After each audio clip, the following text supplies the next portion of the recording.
Today I made sure I made no mistakes this time, due to the fact of what happened previously yesterday, with another streamer who was not happy that I've been using my stream page to update the titles of my broadcasts, and the fact that that it was a flawed system.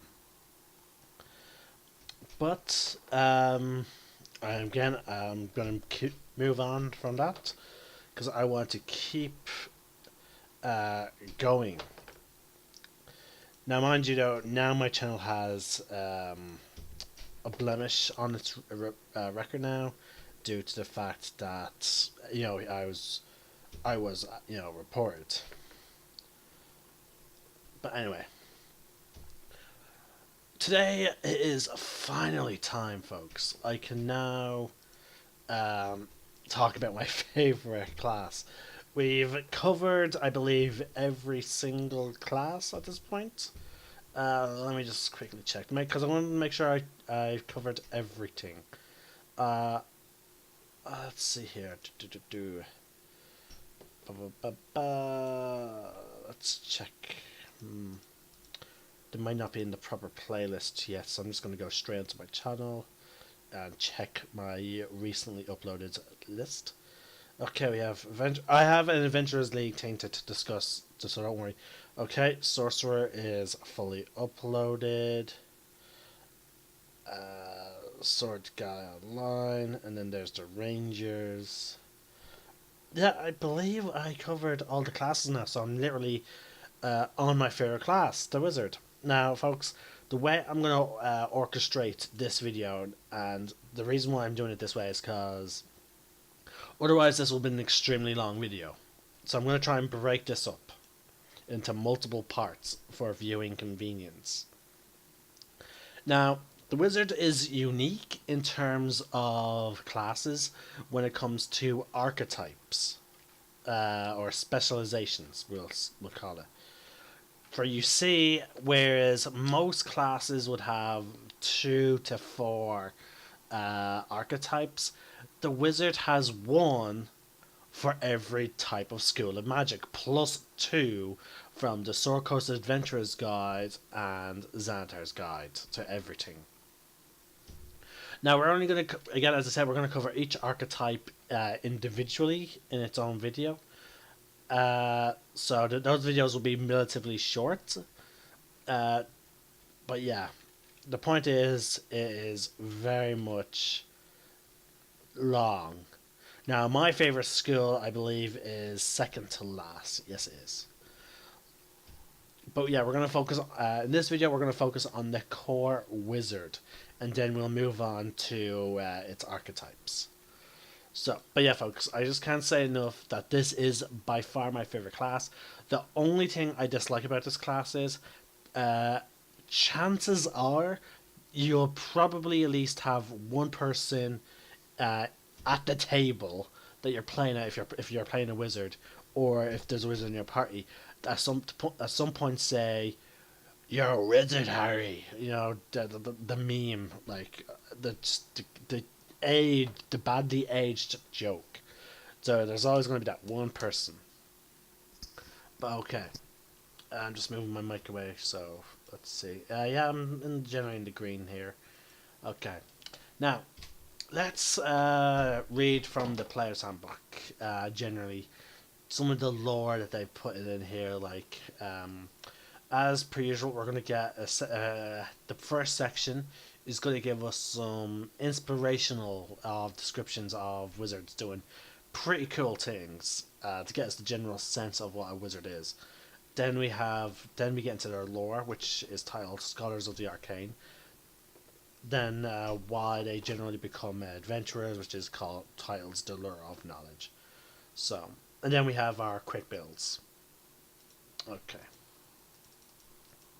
Clad in silver robes that denote her station, an elf closes her eyes to shout the distractions of the battlefield and begins her quiet chant. Fingers weaving in front of her, she completes her spell and launches a tiny bead of fire towards the enemy ranks. where it erupts into a conflagration that engulfs the soldiers. Checking and rechecking his works, a human scribes an intricate magic circle in chalk on the bare stone floor that then sprinkles powdered iron along every line and graceful curve. When the circle is complete, he drones a long incantation. A hole opens in the space inside of the circle, bringing a whiff of brimstone from the otherworldly plane beyond. Crouching on the floor in a dungeon intersection, a gnome tosses a handful of small bones inscribed with mystic symbols, muttering a few words of power over them. Closing his eyes to see the visions more clearly, he nods slowly, then opens his eyes and points down the passage to his left. Wizards are supreme magic users, defined and united as a class by the spells they cast, drawing on the subtle weave of magic that permeates the cosmos. Wizards cast spells of explosive fire, arcing lightning, subtle deception, and brute force mind control. Their magic conjures monsters from the planes of existence, glimpses of the future, or turns slain foes into zombies.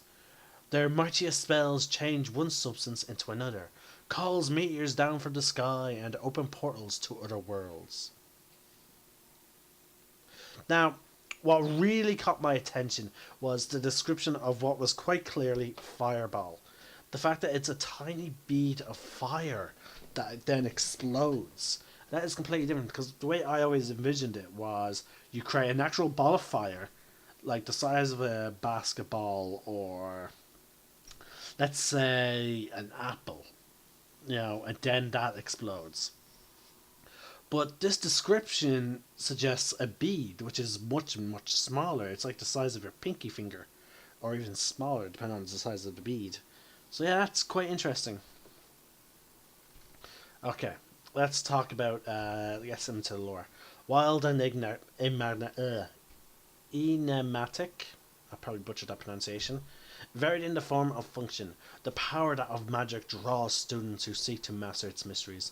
Some aspire to become like the gods, shaping reality itself, though the casting of a typical spell requires merely the utterance of a few strange words, fleeting gestures, and sometimes a pinch or clump of exotic materials. These surface components barely hint at the expertise attained after years of apprenticeship and countless hours of study. Wizards live and die by their spells. Everything else is secondary. They learn new spells as they experiment and grow in experience. They can also learn them from other wizards, from ancient tomes or inscriptions, and from ancient creatures such as the Fae, that are steeped in magic. Okay.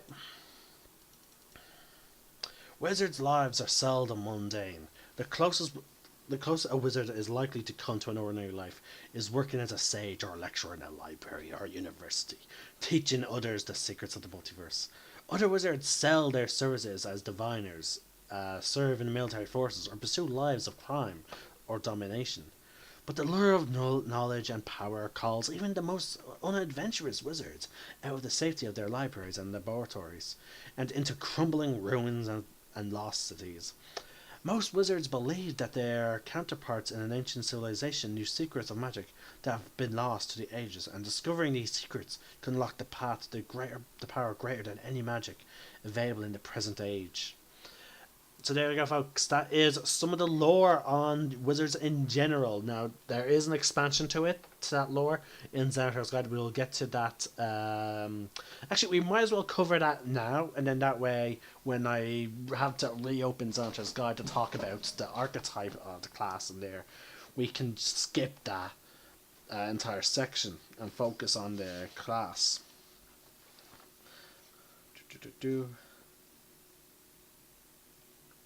Yeah, here we go. Now, here's the quote from Xanatar's Guide, which I like reading out. This one's called Gimbal the Illusionist. Also, I might start... But yeah, here's a quote from Xanatar. Like, Xanatar himself... Like, I like Xanatar's Guide to give you, like, little notes that are apparently written from his perspective. Watch, I love this trick. Hey, wizard, you can't do magic. Oops, now you can. Oops, now you can't anymore. Ha ha. Referring to how beholders can stop wizards from using their magic by simply looking at them. Anyway, let's get back to the quote from Gimbal the Illusionist. Wizardry requires understanding, the knowledge of how and why magic works, and the efforts to broaden that understanding have brought about the key advances in civilization over the centuries. Now, only a select few people in the world are wielders of magic.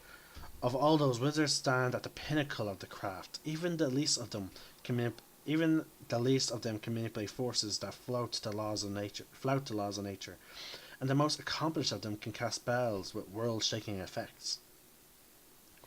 The price that our wizards pay for their mastery is that most valuable of commodities: time. It takes years of study, instruction, and experimentation to learn how to harness magical energy and carry spells around in one's own mind. For adventuring wizards and other spellcasters who aspire to the highest echelons of the profession, the study never ends, nor does the quest for knowledge and power. If you are playing a wizard, to take advantage of the opportunity to make your character more than just a stereotypical spellslinger, use the advice that follows to add some intriguing details to how your wizard interacts with the world. Now, some of these are really interesting, and I've actually used them in my Adventuring League character. Okay. First off, we have now again we have three tables that we can roll off to add a bit of extra flavor to our wizard. The first is Spellbook.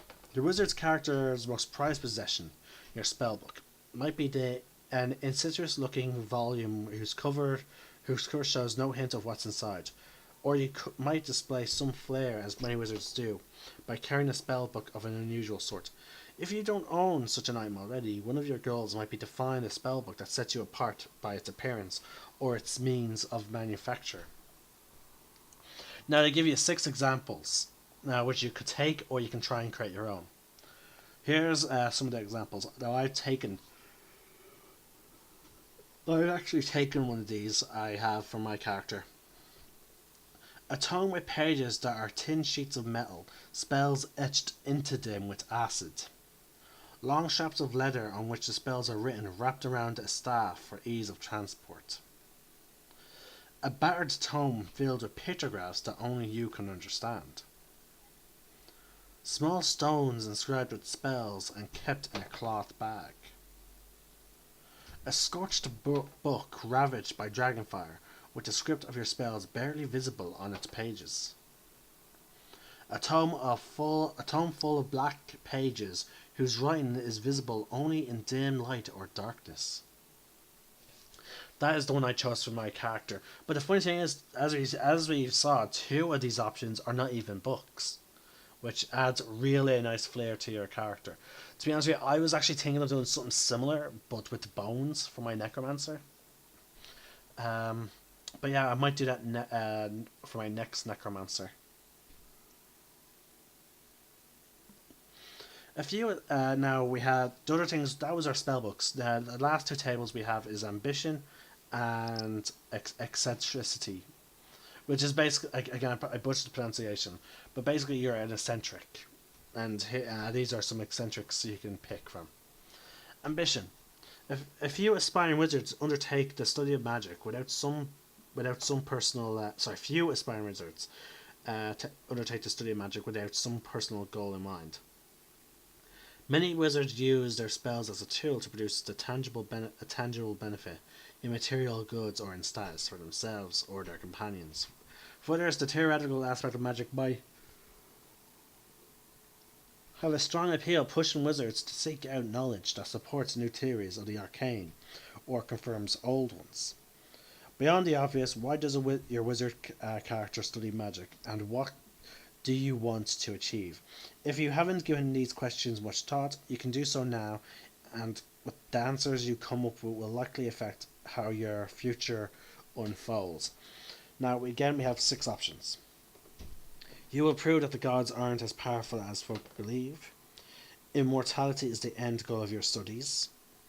If you can fully understand magic, you can unlock its use for all and usher in a new era of equality. That's sort of a cool one. Like, basically, you're like, if you can completely understand magic, you'll be able to somehow give magic to all, so that therefore everyone is truly equal. Magic is a dangerous tool. You use it to protect what you treasure. Arcane power must be taken away from those who would abuse it. That makes me think of your man from Doctor Strange, Modrin, at the end. Not Modrin. Um,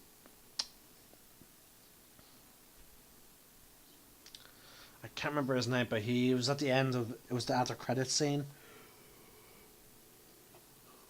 Sorry about all the yawning, folks. I got very little sleep last night. But yeah, it was the after credit scene in the Doctor Strange Marvel movie. Anyway, you will become the greatest wizards the world has seen in generations. Okay, let's get on with the eccentricity so I can do the core class, and at least I'll have that done for you folks. Endless hours of solitary study and research can have a negative effect on anyone's social skills. Wizards who are a breed apart to begin with are no exception. An odd mannerism or two is not necessarily a drawback, though. An eccentricity, whatever, of this sort is usually horrid. It can provide a source of amusement or serve as a calling card of sorts. If your character has an eccentricity, is it a physical one or a mental one? Are you well known in some circles because of it? Do you fight to overcome it, or do you embrace this minor claim to fame of yours? Now, 6 actions. I once again chose one of these ones that they gave you. You have the habit of tapping your foot incessantly, which often annoys those around you. Your memory is quite good, but you have trouble pretending to be absent-minded when it suits your purposes. You would never enter a room without looking to see what's hanging from the ceiling. Your most prized possession is a dead worm that you keep inside a potion vial.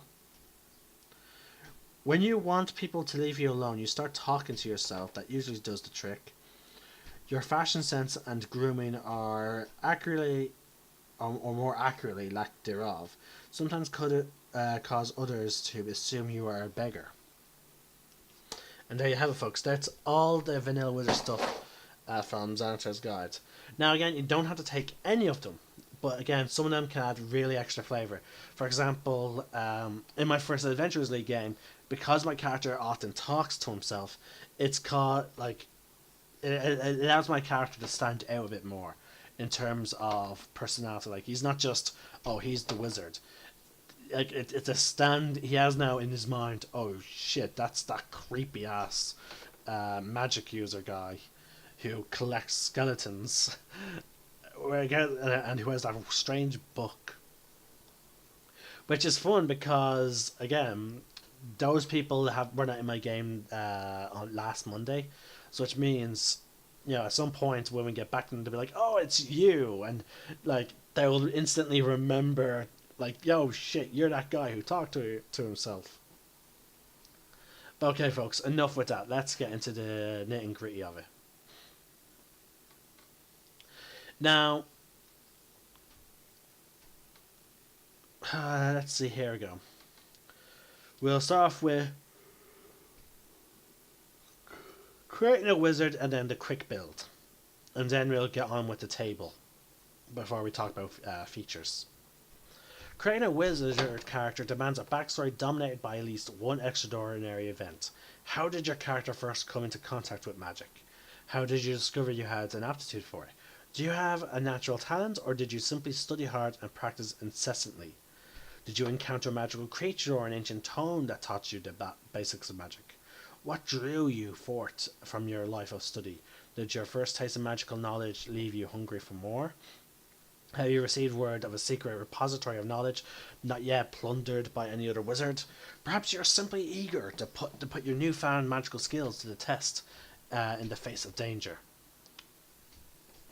Now, the quick build, folks, is you can make a wizard very quickly. And again, remember, folks, the quick build is for if you're making a wizard for a very short term game. If you're making a long term game, you can generally ignore quick builds.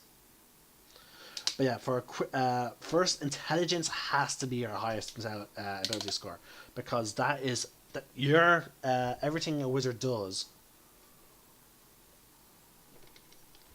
revolves around intelligence. Now, mind you, you can still roll for stats, and you can still have, and by rolling for stats, you can wind up having a very poor intelligence stat. But and again, it could be fun playing a wizard with low intelligence. The only problem is that a lot of your magic will be weakened because of this, unless you're very much a utility caster rather than a combat caster. Now, an elf can pull that off because elves do have weapon proficiencies. It's just that you would have no armor, and then all your spells are for outside of combat. So you'd be very much reliant on just being able to dodge. Followed by, no, again, I did not follow this. Followed by Constitution or Dexterity. I chose Dexterity because it's very useful.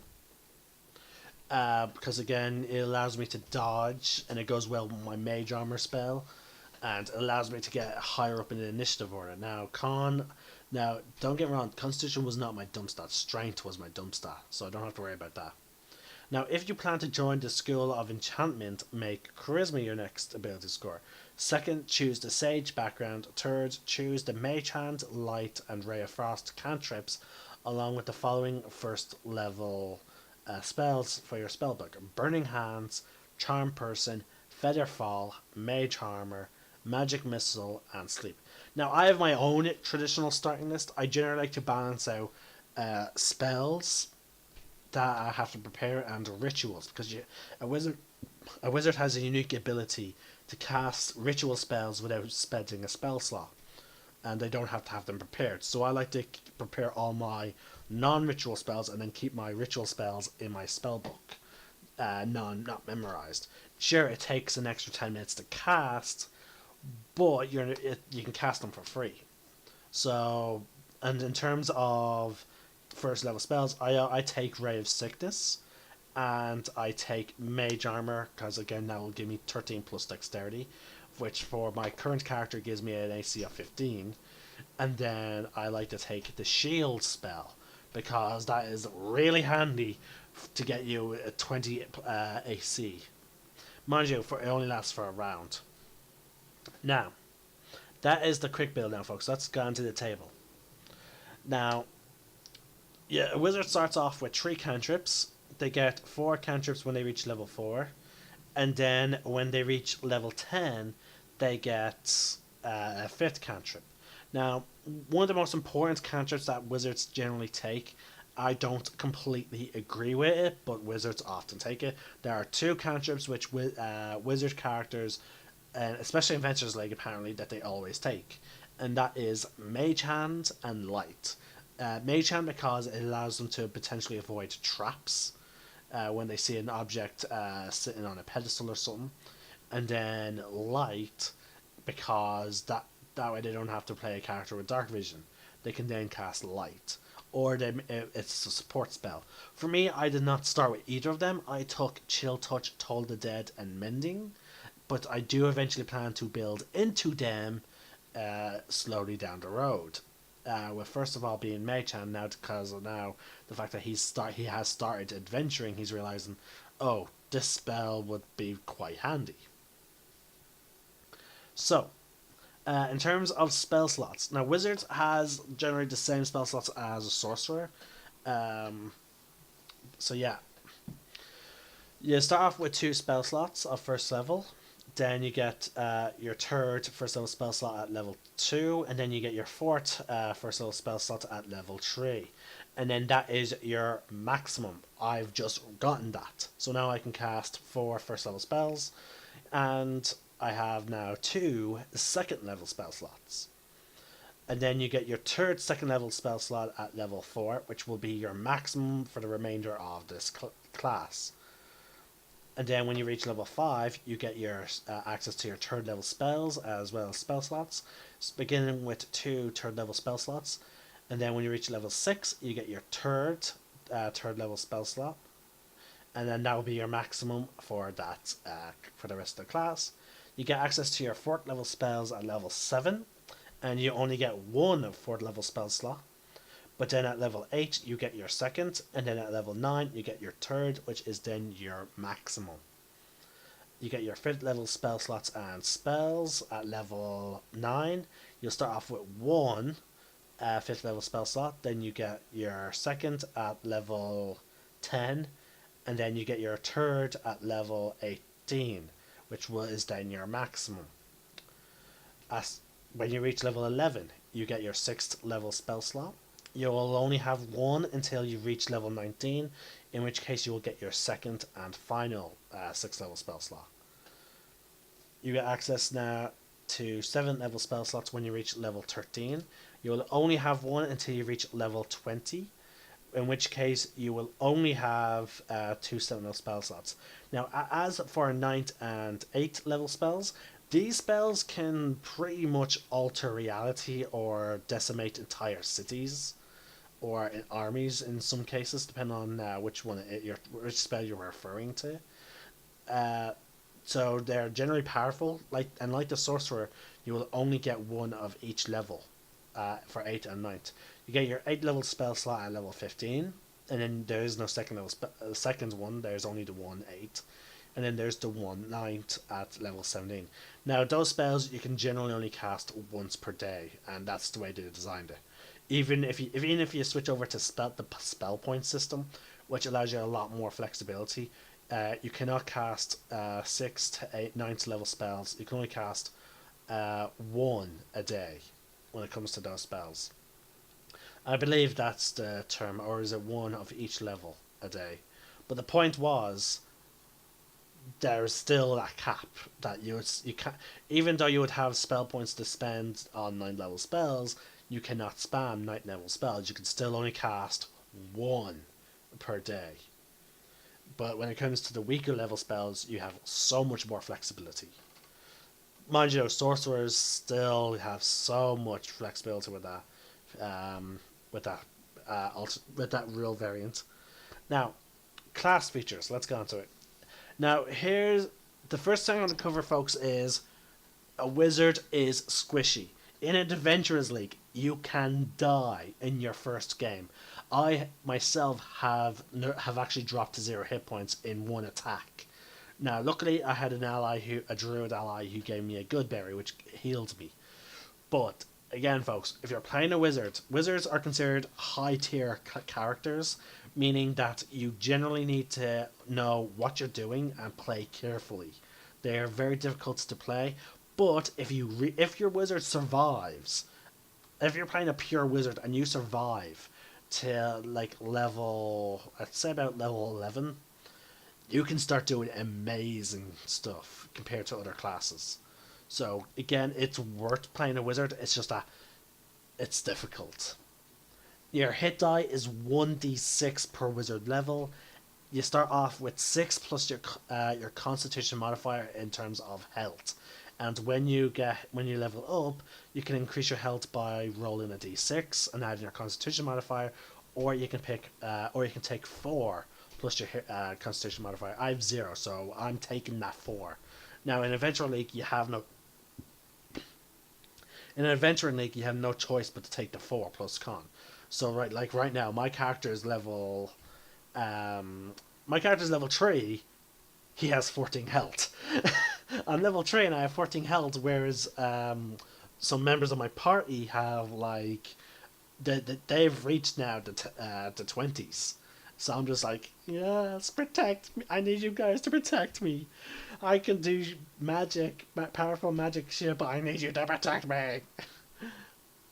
So yeah, so be careful, because especially when it comes to this bit, proficiencies, armor, none, not even shields or light armor. You get no armor. That's why mage armor is recommended, and that is why I took shield, because that way I can go mage armor with high dex, get 15 armor class, then shield for emergencies, 20 armor class.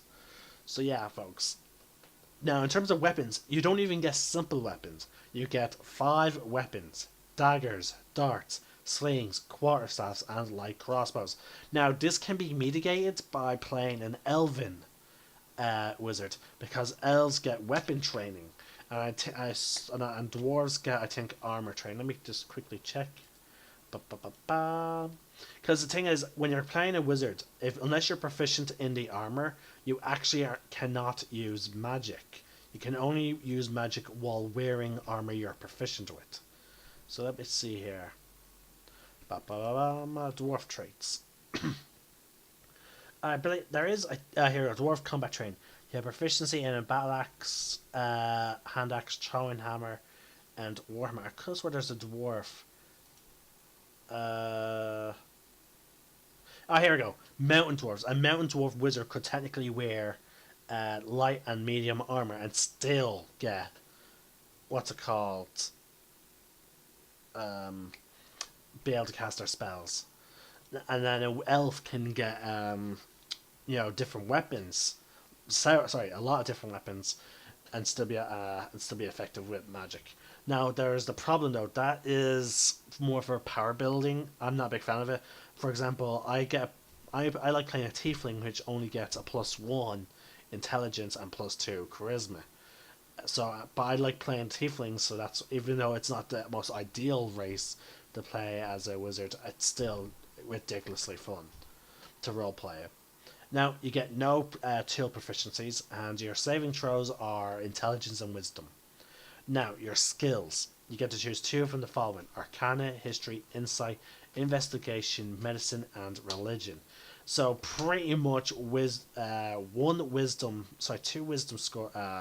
score skills, and the rest are intelligence based.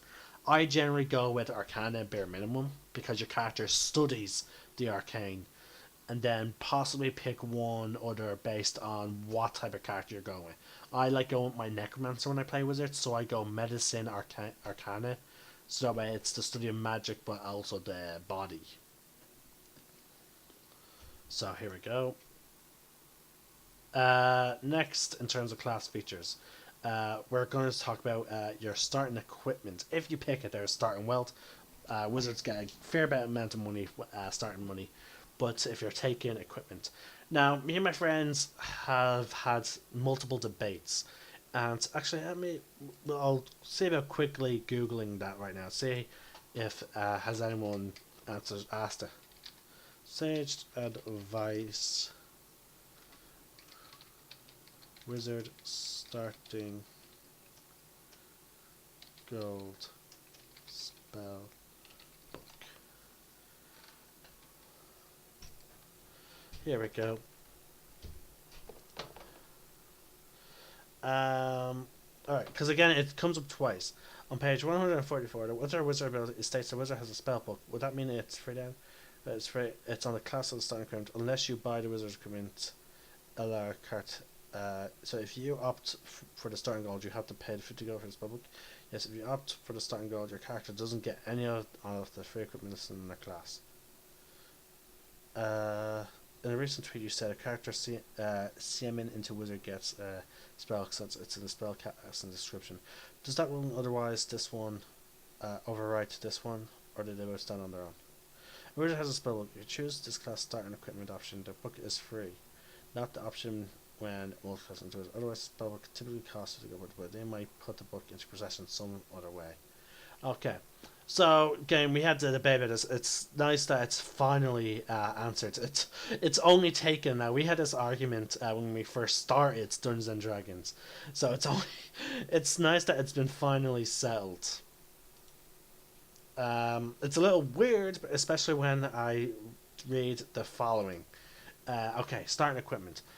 You start off with a quarterstaff or a dagger, so you get one melee weapon. I typically pick dagger because I chose dexterity. You can have a component pouch or an arcane focus.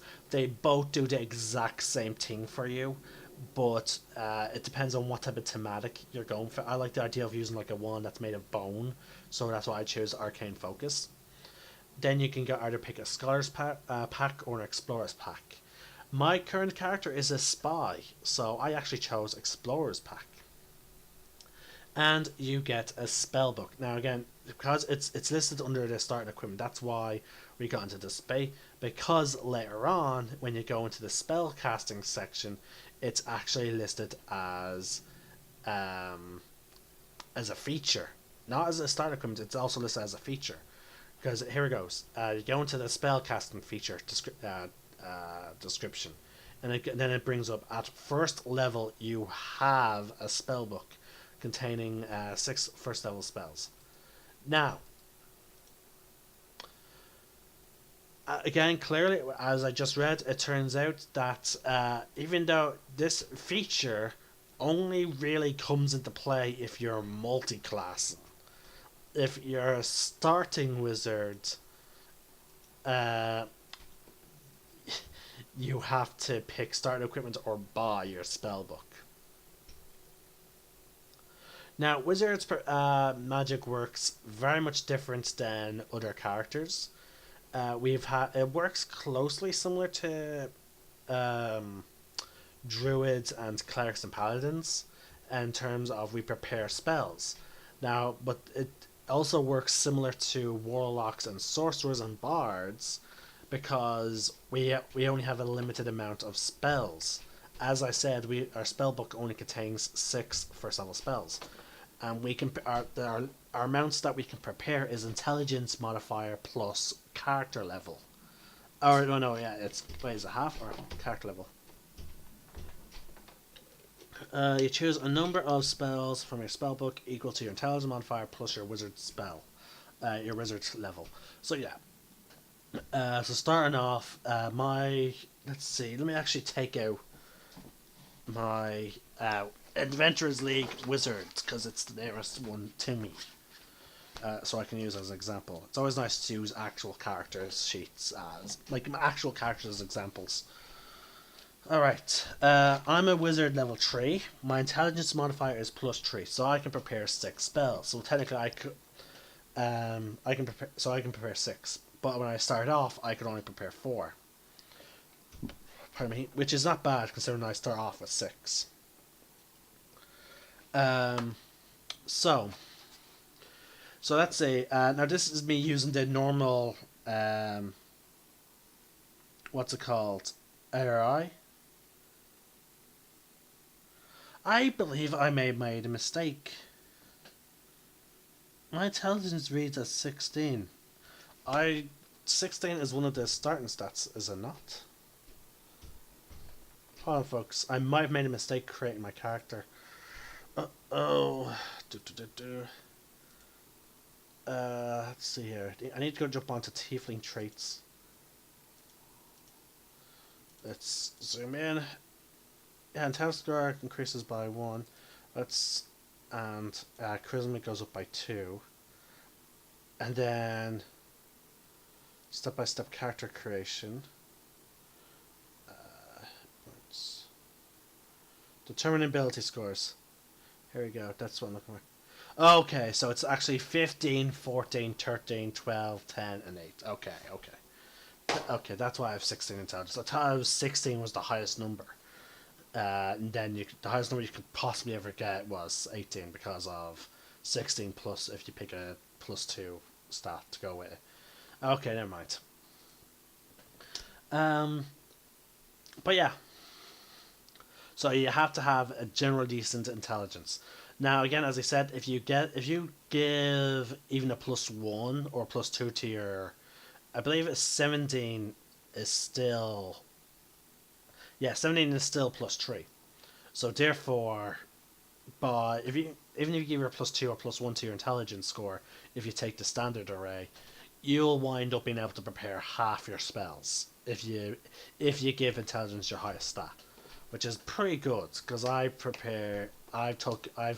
my only 2 spells I did not prepare were rituals, which means if you give my character 10 minutes, I can cast any of my spells, any of my 6 spells at level 1, which I did multiple times. But let's see here. Moving on.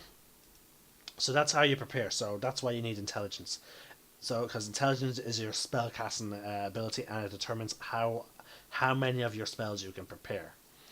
Now the way you also get spells is by copying them from spell scrolls. For example, just recently in Adventurers League, I got a Fireball spell scroll. Now, for let's see, how much would it cost? Copying a spell into the book When you find a wizard of a when you find wizard spell of first level or higher, you can add it to your spell book if it is of a level of which you have the spell slots, and if you can spare the time to decipher and copy it. Copying a spell into your spellbook involves reproducing the basic form of the spell, then deciphering the unique system of notation used by the wizard who wrote it. You must practice the spell until you understand the sounds, the gestures required, then transcribe it into your spellbook using your own notion. Basically, for those of you that are familiar with anime and Full Metal Alchemist Brotherhood, you might remember them talking about how alchemists sometimes uh, write their alchemy studies in code so that only they will understand it. Wizards pretty much do the same thing. For each level of the spell, the process takes an hour, 2 hours, and costs for each level. So a first level spell is 2 hours and 50 gold. A third level spell, which is what Fireball is, would take 6 hours and 150 gold. The cost represents the material components you expended as you experiment with the spell to master it, as well as the fine inks you need to record it. Once you have spent this time and money, you can prepare the spell just like your other spells. Now, that is not to say that when you level up, you do get 2 spells of your choice each time you level up in Wizards. So by level 20, let's do the maths here, folks, okay? You start off with 6, okay? And you level up about 19 times. So let's say that's 2 times 19 is 38 plus 6. You would have 44 spells by the time you reach level 20. Now, that's only through leveling, gaining spells for through leveling. Now, there are some arcane traditions that give you a couple of free spells. For example, the School of Necromancy, my favorite. When you reach level 6, you get given for free the Animate Dead spell. So therefore, I would have 45 just by leveling. But anyway, folks, let's move on. We already talked about your spellcasting ability, which is intelligence. So spell save DC is 8 plus proficiency bonus plus intelligence modifier. Your spell attack modifier is proficiency plus intelligence. You have ritual casting, which we covered, allows you to cast any spell that has a ritual tag, and you have the spell in your spell book. You do not have to have the spell prepared, and it does not consume a spell slot. Spellcasting focus, you can use your arcane focus as a spellcasting focus as your for wizard spells. Oh, that does not allow for component pouch then. Okay, so component pouch actually does not do what I said. I do apologize. That is very unfortunate. Now that the next discussion is about when you level up, you get 2 spells of your choice. You cannot replace them. So keep that in mind, folks. Whereas sorcerers and warlocks can swap, and bards can, I think, swap out their spells as they level up. A wizard does not get that option, and it's understandable why they don't. Because through collecting spell books and scrolls, we can actually get all our spells, which wizards have the most spells in the game.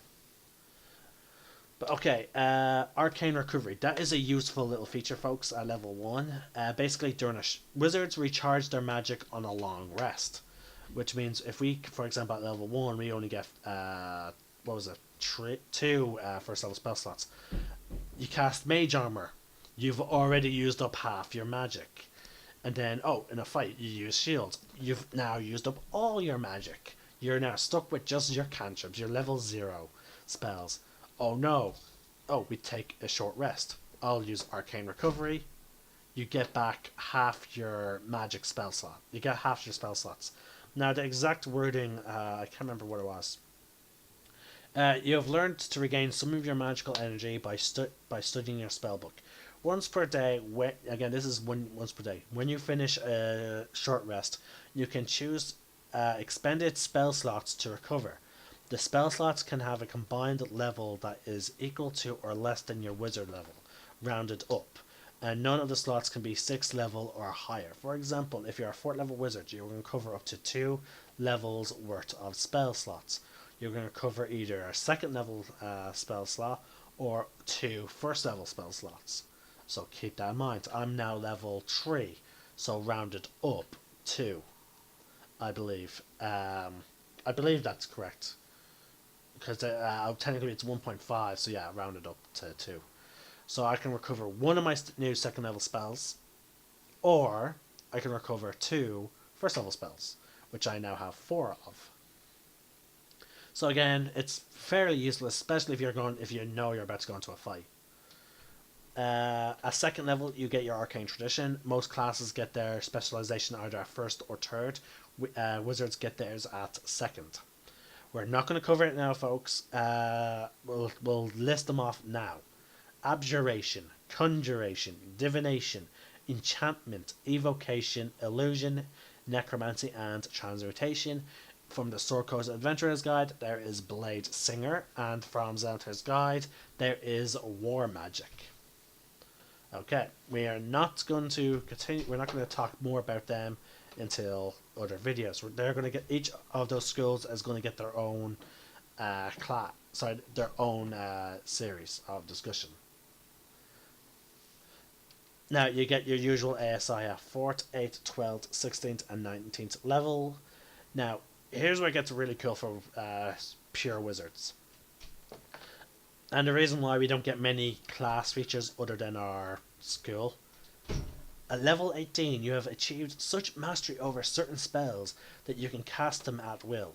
Choose a first level wizard spell and a second level wizard spell that are in your spellbook. You can cast those spells at their lowest level without expending a spell slot when you have them prepared. If you want to cast either spell at a higher level, you must expend a spell slot as normal. By spending 8 hours in study, you can exchange one or both of these spells to choose for different spells of the same level. Mage Armor, yes. Mage Armor, definitely, and Mage Armor or Shield, folks. They are the spells that you would want to be able to cast at will. Shield, probably most likely, because by that time you might have magic items that allow you to cast Mage Armor. There's a Staff of Protection that does both. You can spend charges to cast Mage Armor or Shield. But Shield, whereas with Mage Armor you get a 13 plus your Dexterity modifier, that is a flat, 13 plus Dexterity modifier, so boom, you're already sort of like for example, I can only reach 15, but my normal. But here's where it gets interesting, folks. Let's look at my character, right? Once again, my Tiefling Wizard. My Tiefling Wizard. Let's say I'm level 18, and I've not increased Dexterity at all, and I have not learned any armor proficiencies. Okay. So, by default, with no Mage Armor, no Shield, my armor class is 17. Sorry, no, is 12. So I'm not very dodgy. But when I cast Mage Armor, it becomes 15. Now, if I'm level 20 and I've not found some strange way to improve my armor class, that means if I choose Mage Armor to be my, for free first level spell, that will give me every day I can easily keep recasting Mage Armor for free, what's it called, up to 15 AC. But if I use it with Shield, that 12 becomes a 17. Now, and I can still technically cast Mage Armor or Shield as a spell slot, so I can still easily reach the 20. In case of emergencies. But I believe Shield would be the better choice for my character at this point, because I would spend Mage Armor lasts for 8 hours, so spending a spell slot on it is not that big of a deal. I can just be like, boom, Mage Armor. Whereas Shield only lasts a round. So therefore, being able to cast it at will would always at least guarantee me at least a 17 protection. Whereas if I do happen to have Mage Armor active, it gets bumped to 20. So that's very good. So that's two spells. Now we have signature spells at level 20. That was at level 18. We have signature spells at level 20. When you reach 20th level, you gain mastery over two powerful spells that you can cast with little effort. Choose two third level spells in your spell book as your signature spells. You always have these spells prepared, and they don't count towards against the number of spells you have prepared, and you can cast each of them once at third level without expending a spell slot. You can do so. When you do so, you can't do so again until you finish a short or long rest. If you want to cast either spell at a higher level, you must expend a spell slot as normal. For a Necromancer, animate dead for certain, because that will give me 24 hours of control of my undead if I already have undead, or it'll allow me to create undead for free without expending a spell slot. And I get to, recharge that ability on a short rest. Whereas, again, as I said, I get 24 hours of, complete control. Which means after a short rest, I could literally spend a short rest before my long rest. Before my long rest, I'm sure I would have gotten a short rest at some point. Before my long rest, if I've taken obviously a short rest, I can use it again to refresh my control. Get my long rest, so that way I don't have to worry about, not getting a long rest. I will have 24 hours to recast it. So maintaining a squad of undead, a squad of 3 undead, becomes very much child's pay when you reach level 20 thanks to your signature spells. That is it for wizards, folks. Vanilla wizards. As I said, they get loads of stuff early level, but then as you level up, in terms of vanilla, you get some at second level. So you get some at level 1. You get loads at level 1. Because let's see what you get at level 1. You get like 6 first level spells. You get 3 cantrips. You get ritual casting, spell casting focus, and you get arcane recovery, which allows you to recharge your magic quicker. And then you don't get anything until level 18, at which point you get spell mastery and signature spells.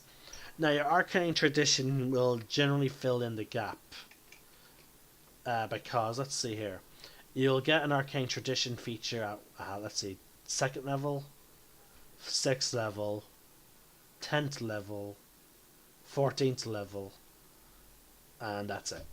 So, like, your arcane tradition is going to fill in those gaps already, so don't worry about it. But yeah, and again, I'm just going to read one of the spells, just to give you a sense of how powerful a 9th level wizard can be, folks, okay? Okay, so let's go into a wizard spell list, and we'll pick a spell. Wizard spells, here we go. We're looking at 9th level. Alright, okay, actually, yeah, we'll go with this one. It's really simple, and it definitely shows off their complete power. So we're going to W.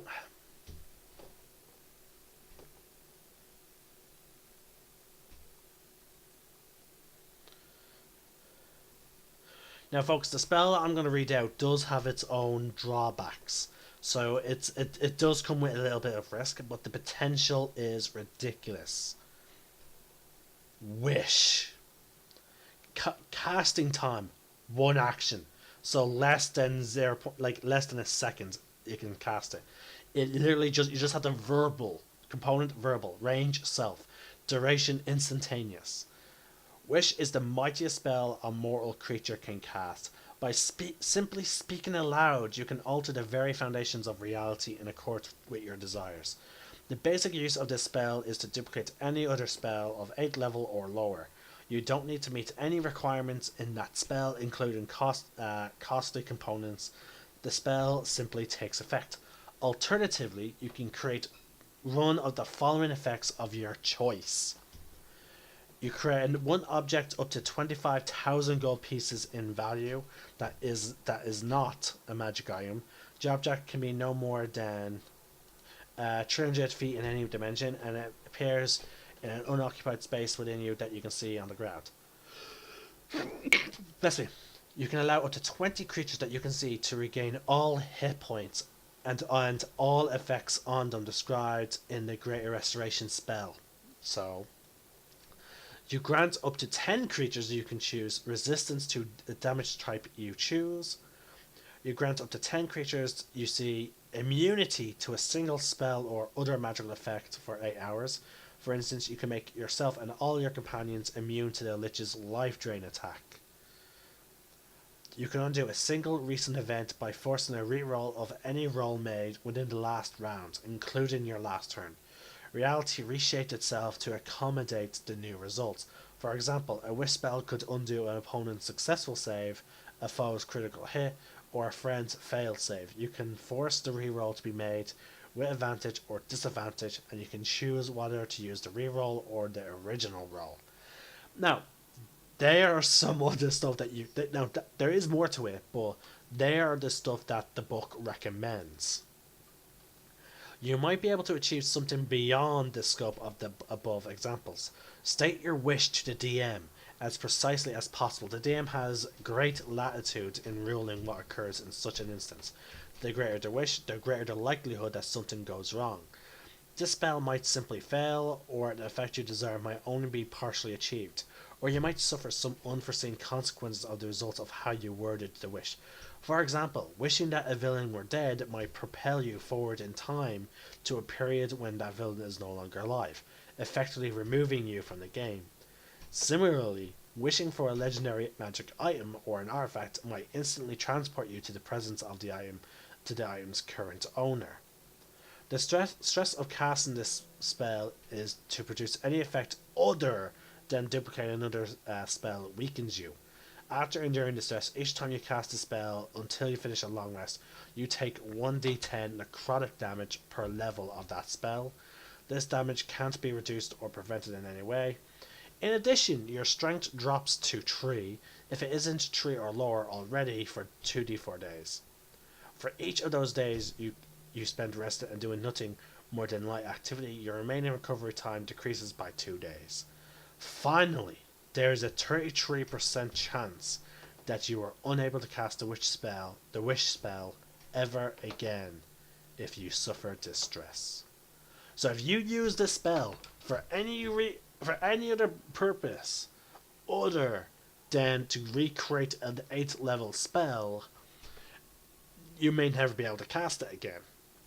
But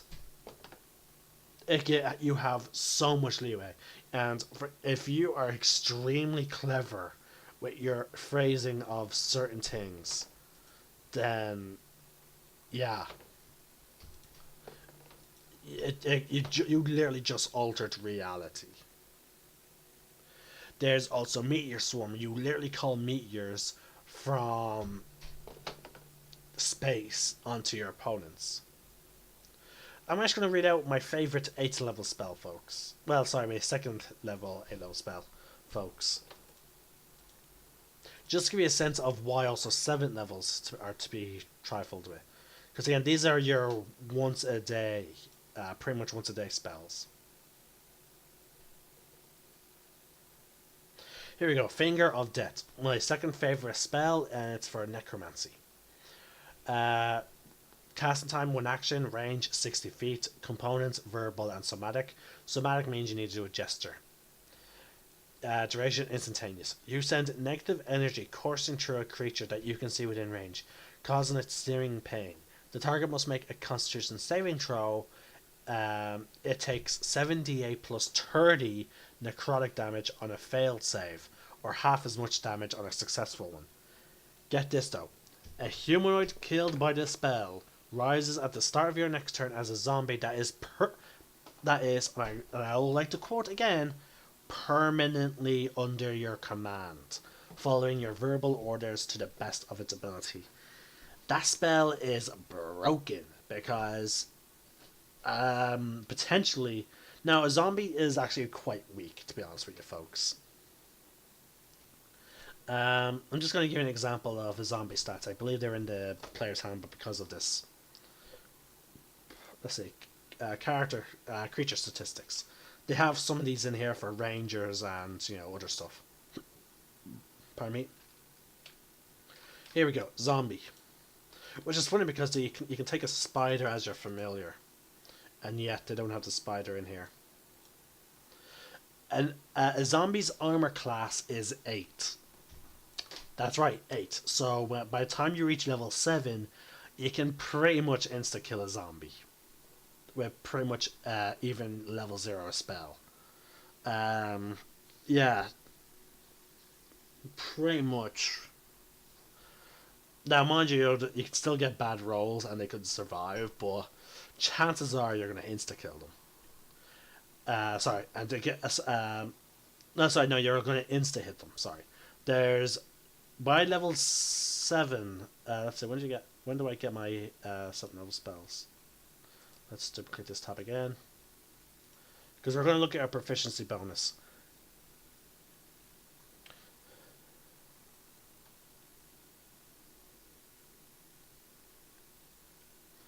Because again, like, don't get me wrong, the idea of having like using fingercraft to create like an army is very tempting, but at the same time, you'll understand why it's not overly effective. Now, it is effective if you combine it with another spell called Demiplane for a break glass in case of an emergency type of story arc that's going on.